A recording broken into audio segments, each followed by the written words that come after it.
क्या मुझे अपनी लाइफ में खुश रहने के लिए बहुत सारी रिसोर्सेज का होना ज़रूरी है, या मेरे पास बहुत सारे पैसों का होना ज़रूरी है खुश रहने के लिए, या मुझे अंबानी के घर से बिलोंग करना पड़ेगा खुश रहने के लिए?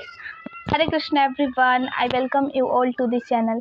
सो अभी मैंने जो पीछे क्वेश्चन पूछा, ये वीडियो उसी पे बेस है।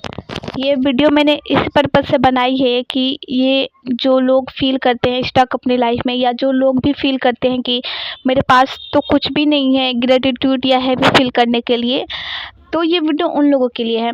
तो मैं भी पहले इसी कैटेगरी में थी कि मुझे लगता था रीज़न नहीं है कि मैं खुश रहूँ अपनी लाइफ में, ग्रेटिट्यूड फील करूँ, भगवान को शुक्रिया बोलूँ कि हाँ भगवान आपने मुझे इतना कुछ दिया। तो मुझे पहले लगता था कि मैं एक नॉर्मल ह्यूमन बीइंग ही तो हूँ। तो मुझे ऐसा लगता था, बहुत दिनों तक लगता था, जब तक कि मैं हॉस्पिटल नहीं गई। मुझे हॉस्पिटल जाना पड़ा किसी कारण से। तो मैंने वहाँ पे जो हालत देखा भाई साहब, मतलब किसी का एक्सीडेंट हो रखा है, कोई पेशेंट 3 मंथ से वहाँ पे है, फिर किसी का आज डिस्चार्ज हुआ, मतलब जिस दिन मैं गई थी उस दिन डिस्चार्ज हुआ, तो कोई एक्सरसाइज करने निकला है। तो फिर मैंने खुद से घर आके सवाल पूछा कि नॉर्मल ह्यूमन बीइंग तुम, इसका मतलब भी समझती हो सिमरन कि भगवान ने तुम्हें एक पूरा फंक्शन करने वाला बॉडी दिया है, तुम्हारा बॉडी एकदम नॉर्मल है, तुम्हारे पास 2 आँखें हैं, एक दिमाग है जो फंक्शन कर रहा है, हाथ पैर सही सलामत हैं, सर पे अच्छे खासे घने बाल हैं। तो उस दिन मैं बहुत सवाल पूछे थे खुद से कि मतलब ये रीज़न काफ़ी नहीं है कि तुम एक नॉर्मल ह्यूमन बीइंग हो? क्या ये रीज़न काफ़ी नहीं है तुम्हारी लाइफ में खुश रहने के लिए?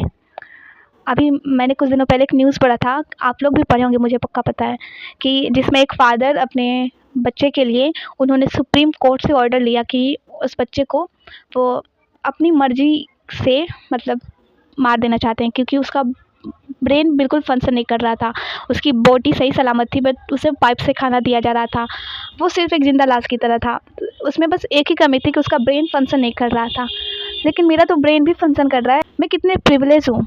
और ये रीज़न भी कम पड़े तो मैं कभी-कभी अपने सिर के ऊपर देखती थी कि यार अच्छा खासा घर दिया है भगवान ने, 2 वक़्त का खाना मिलता है, इंटरनेट है, मोबाइल है, बुक्स हैं।